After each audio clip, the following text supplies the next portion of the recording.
I'm getting together today with my friend Maelea Galyon. Maelea and I met, I don't even know, a couple years ago maybe. And she is just one of the most encouraging people I can think of. She always has a smile on her face. And I wonder how you're doing today, Maelea. I'm really doing well, considering everything that's going on in the world.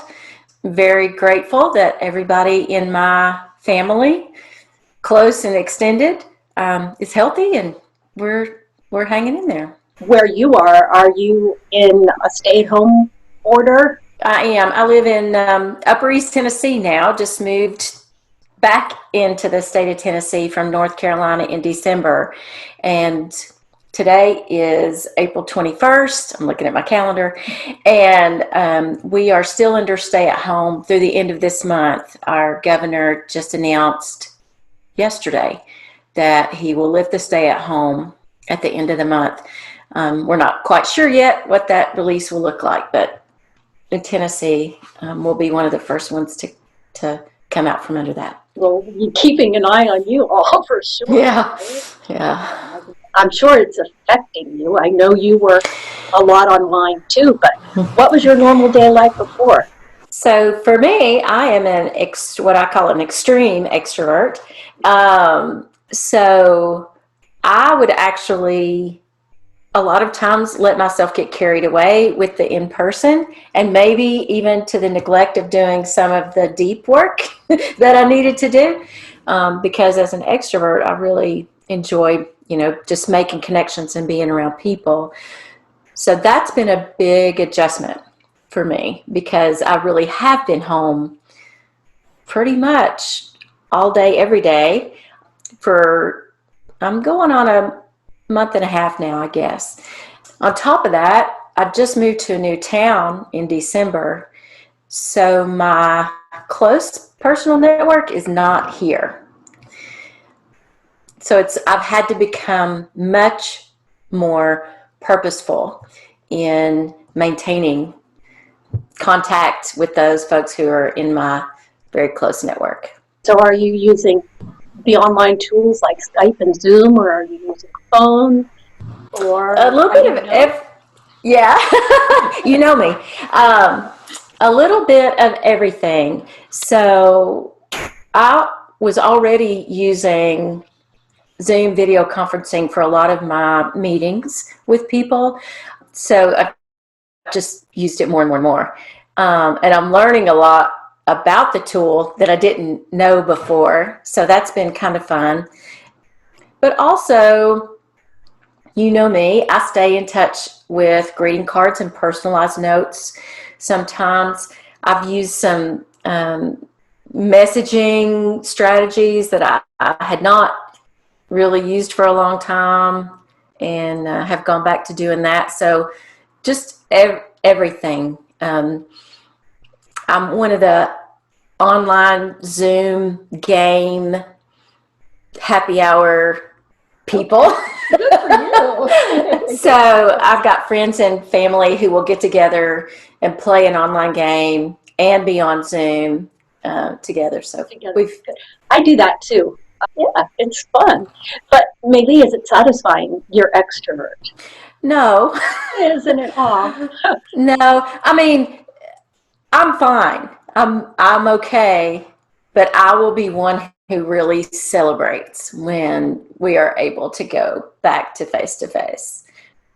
I'm emotionally healthy, but I will be happy when we can go back I to think face we to all face. will. Yeah. I think we all will. So what do you do to keep healthy? I am a believer in routine, and since I retired from public ed a couple years ago, I've had the opportunity to create my morning routine and however I want it to be.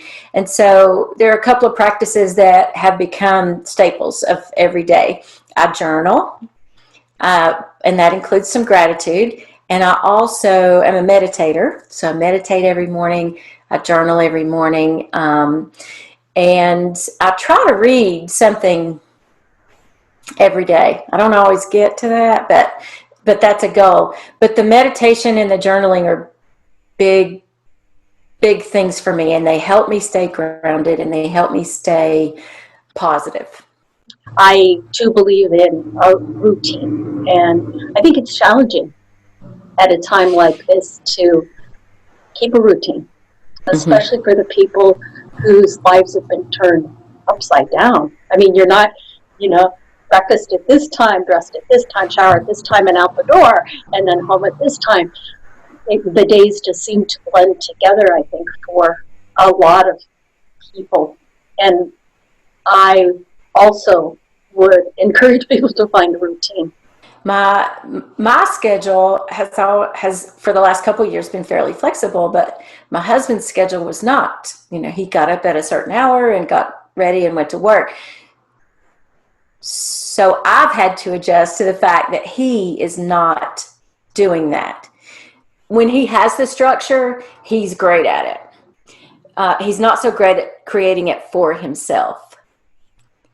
Well, if he's had the same structure, like many people have had for years and years and years, they haven't had to create and then recreate it for themselves around projects and possibilities, creative possibilities, So it might not be that he's not good at it, he's just not practiced at it, right?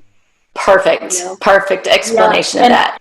People are going to find out that they might have to flex that muscle and just do it.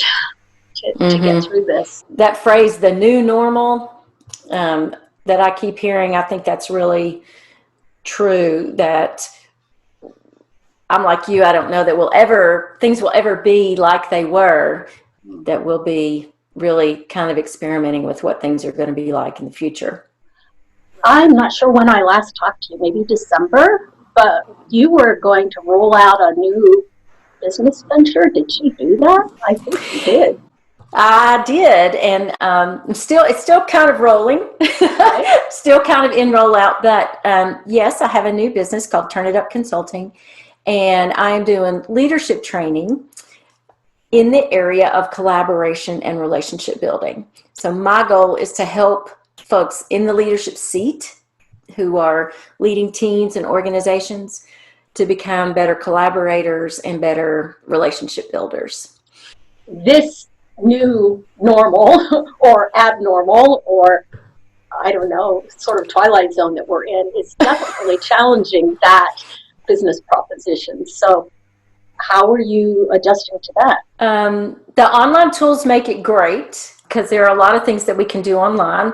Also, one of the components of my new business is an online course called Collaborative Leadership, the 5 Superpowers for Success. Did you write it? Yeah. But in my mind, everybody has the ability to be a great collaborator. It's just a matter of strengthening the muscles that it takes to be that collaboration superhero.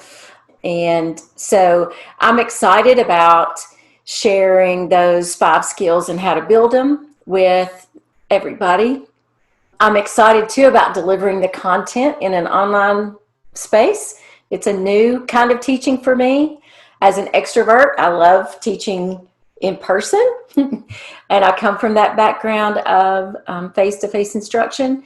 But I also see that it's possible to share that content with so many more people if you utilize the tools that let you do that in the online space. Remind me where I can find the information about your consulting in your course.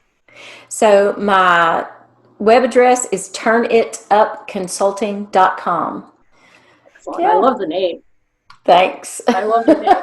One of the things that we have in common is that we are both, we're both users of a tool, an app called Send Out Cards.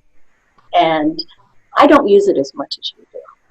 I should, because I truly do believe in a personal connection, and this really helps. Can you encourage me, please, to use it more? Absolutely.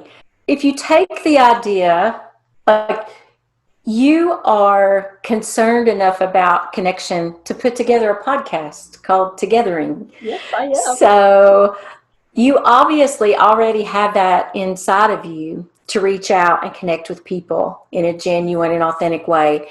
And so send out cards is just a tool that allows you to send out greetings and heartfelt messages using a technology tool that ends up being a real physical greeting card that people get in the mail.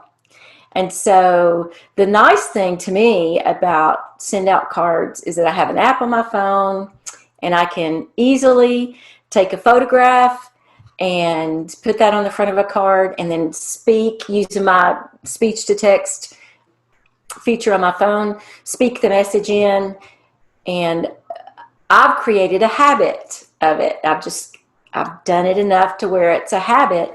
And so I can create that card and get it sent in less than a minute usually.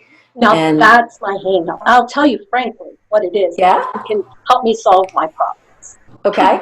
I get really excited about the feature where you can create your own custom cards. And I have some training as an artist. So I get tunnel visioned in there, and I can find that it takes me quite a while playing around and creating a card and importing the art and putting it in. So that's a hang up for me, and I've got to learn how to just let that go a little bit, or I don't know what. So I would ask a question. Some of the messages that you've received in your life, if you think about some of the ones that you remember the most or that you've kept, if you've hung on to greeting cards or you've kept a note that somebody wrote to you, what made it special? You know, honestly, just the fact that somebody sent it, especially in the last several years when, you know, text messaging and WhatsApp and Facebook messaging are so common. Just the idea that you get an envelope in the mail from someone that's a person and not a bill or a piece of junk mail. And so the artwork, it's not the thing that made you keep it or the eloquence of the message maybe, but the core and that somebody remembered you. So that's a really, really good point. And then the next thing is making it a habit. And I know that solution rests with me. But there's a prior habit. I don't have everybody's addresses.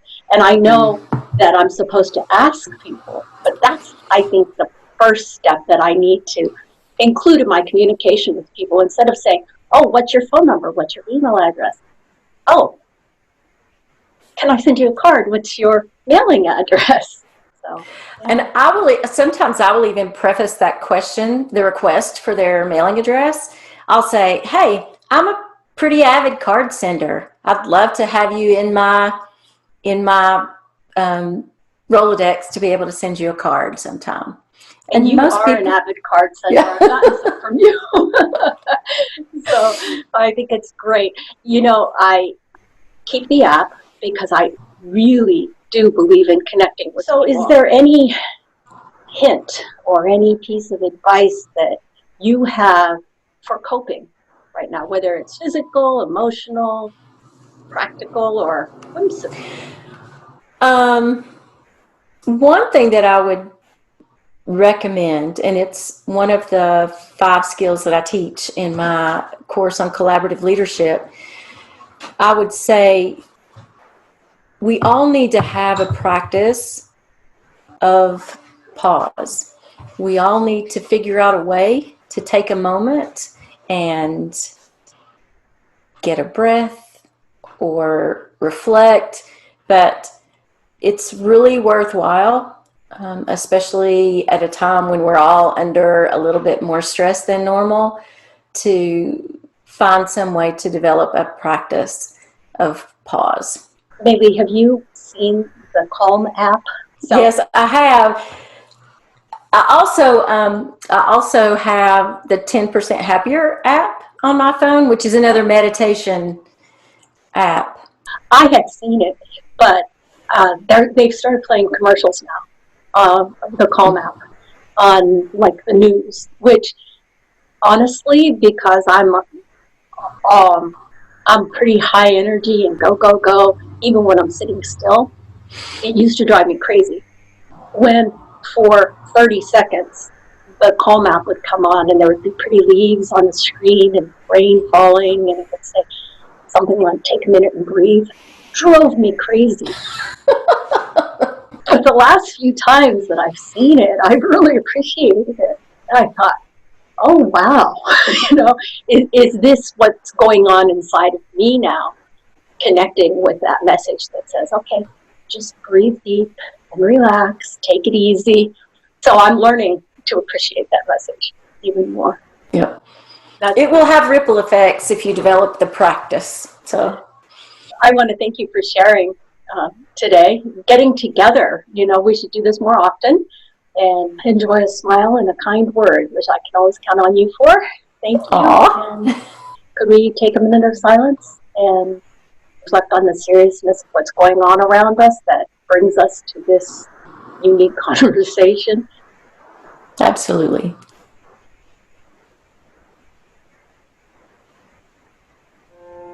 Together, because we will get through this better when we get through it together.